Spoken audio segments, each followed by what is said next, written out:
Hello everyone, welcome back to Allcarnews, and you join us here today with the 9th generation Sentra, the 2026 Sentra. And Nissan has gone above and beyond to make this vehicle more affordable while also packing a lot more value for your money than before. And here we have an all new design as well. So I hope to take you guys on a quick first drive impressions of this all new Sentra. And we're going to take a quick little tour of all of the new features that we're going to get on the exterior. Starting under the hood, as we usually do, nothing actually is that different here. We have a very familiar naturally aspirated four-cylinder engine making around 149 horsepower and 146 pound-feet of torque. Now, what is pretty cool though is at least it's paired to the updated new CVT XS from Nissan, which has quite a lot of new improvements, which we'll get to in our driving impressions.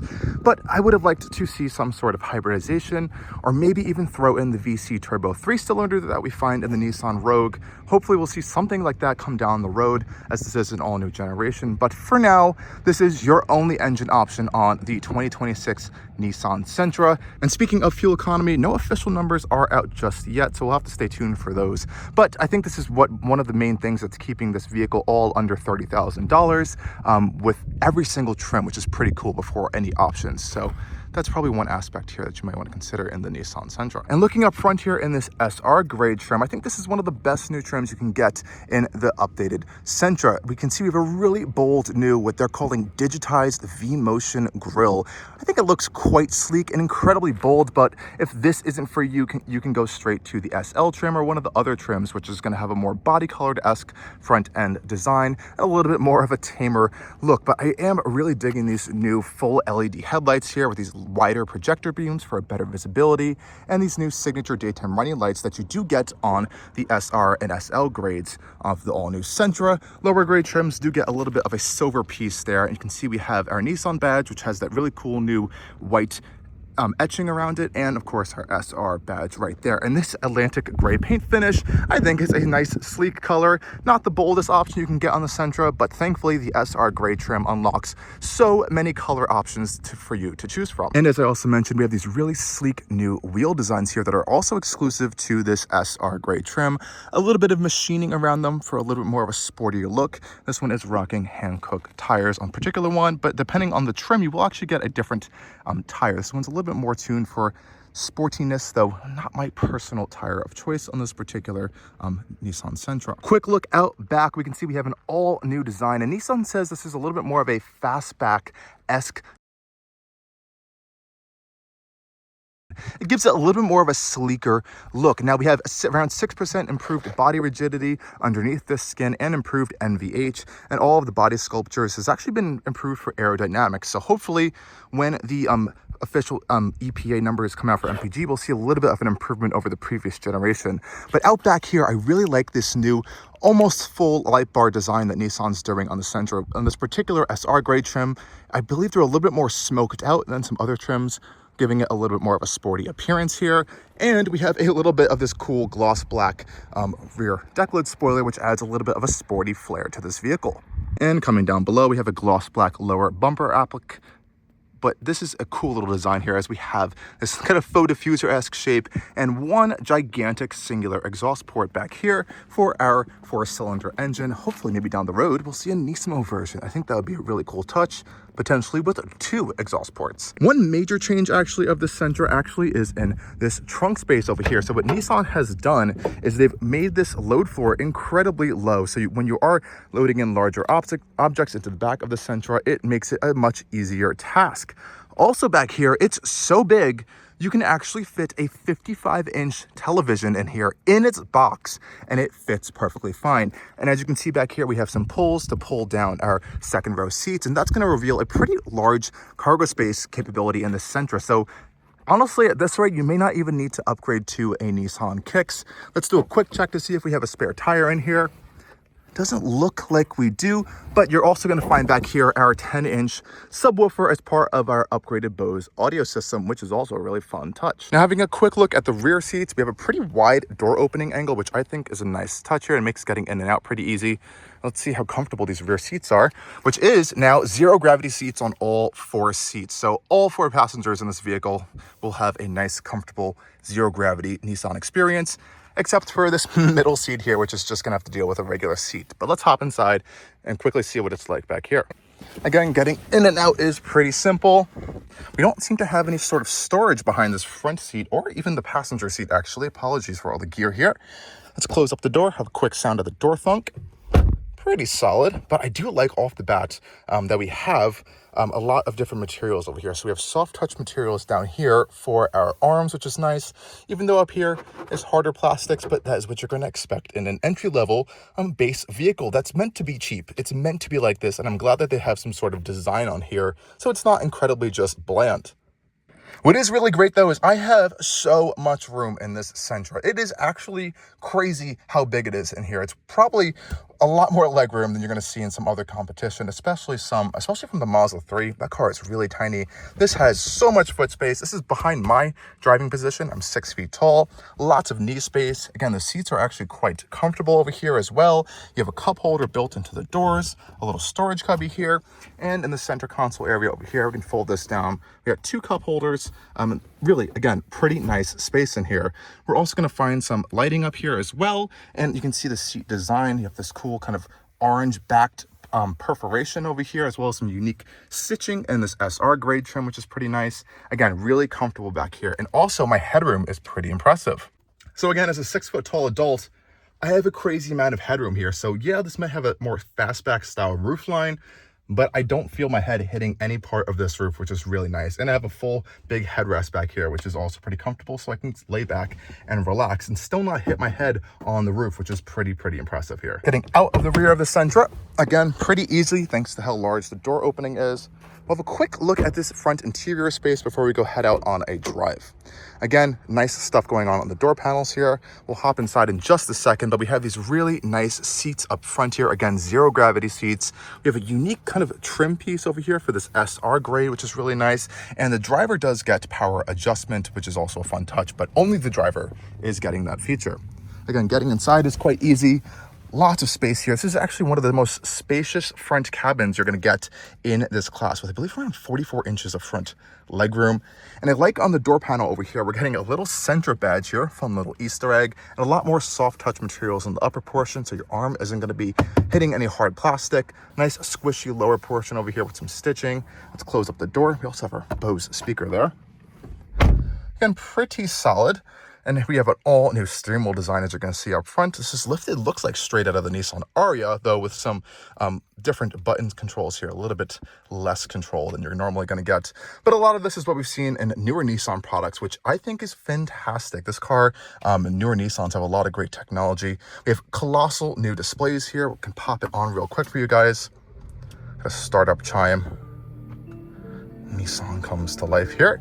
Nice little startup chime there, but these dual 12.3-inch displays, class exclusive stuff here. Only the base trim gets a smaller digital screen, and you still get this 12.3-inch display, and only the base trim gets wired CarPlay. Every other trim gets wireless CarPlay. You have so many features now, standard from safety features. This one even's getting ProPilot Assist as well.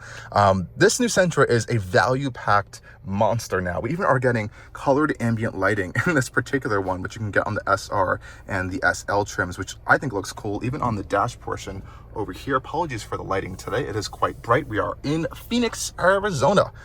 And I love the stitching on the steering wheel here. Nice orange design. I'm not too sure how I feel about this single spoke on a non-EV. I feel like I'm so used to this on the Nissan Ariya, for example. It's a little funky to see on a gas car. But the rest of this stuff is really nice in here. We have a huge center console. We have a wireless charger on this one. Lots of ports. We have a little storage cubby over here. Good old style shifter in this vehicle as well. Really impressive cameras. So popping into reverse, we have really nice camera systems on this vehicle, 360 cameras, and we can access it via this button as well in the Sentra. So we can have a front view camera on this SR grade trim with the upgraded package. Nice rear camera as well, and they're all very crystal clear as well. Our armrest in the center console is nice and squishy, some stitching on it, and it opens up to reveal a huge space. Actually, there's no charging solutions in there, but this is, I mean, like, That's a huge space there. So you could probably fit like a water bottle standing up in there. Is nice. We have 2 cup holders here as well, a traditional style glove box over here, and I like how they have kept separated climate controls. So this is a haptic panel here, but it is all separated. They have a lot of physical buttons in this interior, which I do really like. Even down here for our new drive mode selector, as well as auto stop start, auto hold, and our electronic parking brake. We don't have the 3 air vents in the center console anymore, but we do get a whole bunch of physical buttons. So I think that's actually a good trade-off here. And these air vents are pretty easy to control, as well as is the touchscreen. It's nice and close to us. I don't feel like I'm really stretching too far out, which is really nice. Though it looks like our navigation is linked to our phone projection system. So CarPlay or Android Auto, you're going to need to use for your navigation system.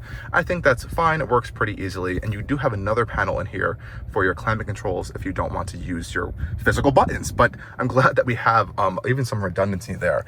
But nonetheless, thank you guys for taking a quick tour with me in this interior. But let's go take this on a drive and see how it is out on the roads. And I almost forgot, we have a little sunroof here. So this is a tiny little sunroof here. It does have a shade manual, as you can see, but it does open. I think it's a nice touch, helps to open up the cabin, and it doesn't really eat into your headspace, which is a nice feature. You control it via this centerpiece over here, and we still get a sunglass holder that is felt lined, which I really like as well. And even in this vehicle, our visors have a light, a mirror, and they extend out to cover almost the entire window there. But since this vehicle is so small, I don't think too much sun should be getting on through the sides. Okay, everyone, now it's time to go take a drive of this all-new 2026 Nissan Sentra. Let's shut up our door. We're joined here today with Chris from Topher Drives. Hello. We're joining us on our drive here today in the wonderful deserts of Arizona. Let's head off and drive. We'll start off in our standard modes here. We have a few different drive modes that Nissan has really been proud that they kind of tuned these to the American market, and they tuned it in the United States on what they said is pretty similar roads that we're going to be driving out here today. Automatic locking doors, which is a nice touch when we head off.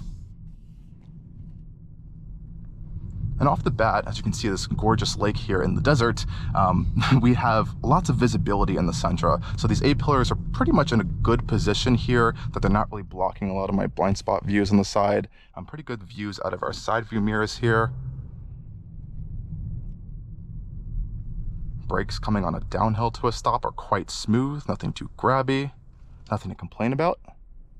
Okay, let's head out here in front of this Rivian Amazon truck.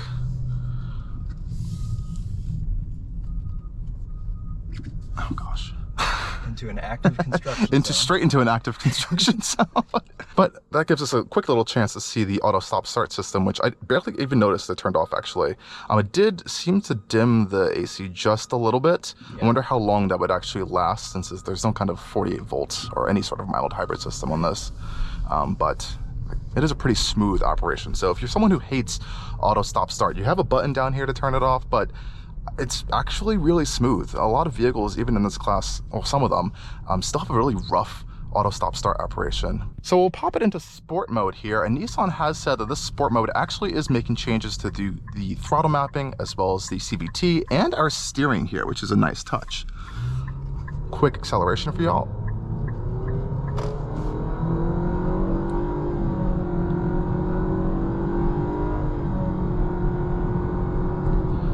Okay, almost 60 there, but you definitely still have to put your foot into it to get up to speed. We're only dealing with around 149 horsepower, and at some elevation here, this naturally aspirated engine is going to have to work a little bit harder without any sort of turbocharging. But as I'm just playing with the throttle here in the sport mode, it is actually quite responsive. So yes, there is indeed some sort of change we're noticing between these drive modes. It's not just some superficial, I'm in sport mode. Steering is pretty communicative on this front end. I feel a little bit of some extra stiffness here. There's a little bit of play in the steering rack, but Nissan did kind of point out that we have a little bit more of some isolation throughout this, so you're not going to get as much unnecessary vibrations through the steering, but you still have a good amount of feel, which is nice. Popping it right back into standard mode. Again, revs drop just a little bit. This is a newer feature, which is really going to be focused more on the eco mode with this updated CVT. And honestly, it feels pretty smooth. In the standard mode though, you're definitely going to notice that the throttle isn't as responsive, but this vehicle does feel pretty well controlled on the road, this 2026 Sentra. They made some enhancements to the suspension as well as the underbody. It's around 6% more rigid, which you're really not going to notice on a day-to-day basis, but overall as a complete package, it still feels pretty agile. They have a multi-link rear suspension on this one as well still, which is nice to see. So going around corners, just day-to-day driving maneuverability, it feels pretty sharp and nimble, which is nice. We also have the Pro Pilot Assist system, so we're about to head out onto the highway here. We'll give that a quick test. I'm really glad that they included this on the Sentra as a daily commuter vehicle, especially a working vehicle. You know, you're going to be going to and from work, you're traveling a lot on the highway. It's going to help to reduce your just stress of the day and your fatigue. And there's a lot of standard safety features now on the Sentra, from blind spot intervention, blind spot warning, forward collision intervention, all that fun stuff. So pop it into sport mode here before we do our quick test of our Pro Pilot system.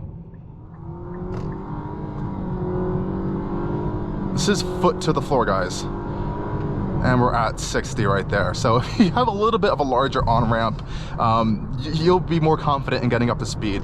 But where I'm from, where you guys are used to me driving, we have really short on-ramps, so I honestly may need to time out getting onto the highway sometimes just a little bit. But responsiveness on the highway, again, with this sport mode throttle tuning is actually really quick. I actually do appreciate that quite a lot. But I'm going to throw it right into eco mode here. You can see our revs should drop just a little bit down there, and it'll be a little bit more of an efficient tuning here for our continuously variable transmission as well as this engine. Now I want to pop it right into the Pro Pilot Assist system, and I love how Nissan really does a clear indication of when you're in the system and not in the system. I like the little clear blue indicator there as well, so you literally just tap it on and set your speed and you are good to go. And this one also has steering, centering, and lane keep assist, so you may not be able to take your hands off the steering wheel for too long, but it does a really great job of keeping you centered in the lane, and it feels pretty confident even taking this corner just a little bit. Well, a little small curve, not a full corner, but it feels pretty confident in those actions. And as you can see, if you keep my hands off the wheel just a little bit, it's going to start beeping at me. We get that really familiar red icon there over there, and it'll start beeping if you don't have your hands on the wheel in just a little bit of time.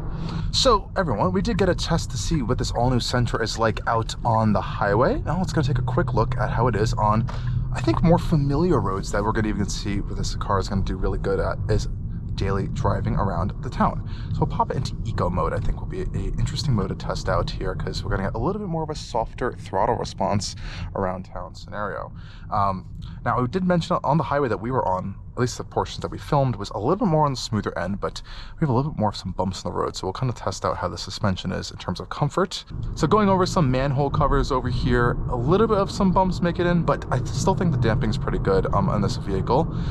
These zero gravity seats, and I mentioned this in the Infiniti QX60 we just had, they actually do a lot of damping, I think, almost for us, in addition to the vehicle's damping, because where my footwell is, I feel a little bit more vibrations than my actual butt. So that's a cool thing. So you get a little bit more of some comfort out of these seats, and they are supremely comfortable. We've been driving around for hours around today, and I honestly don't feel any fatigue. So in that aspect, credit to Nissan. I think they do work quite well. Coming to a stop here, I'll get a quick taste of our auto stop start system. And the engine's off. Again, really, really smooth, and popping it back on, it's so quick and so smooth. There's really no really obtrusive types of vibrations that are going to be shaking the cabin or shaking you as a driver.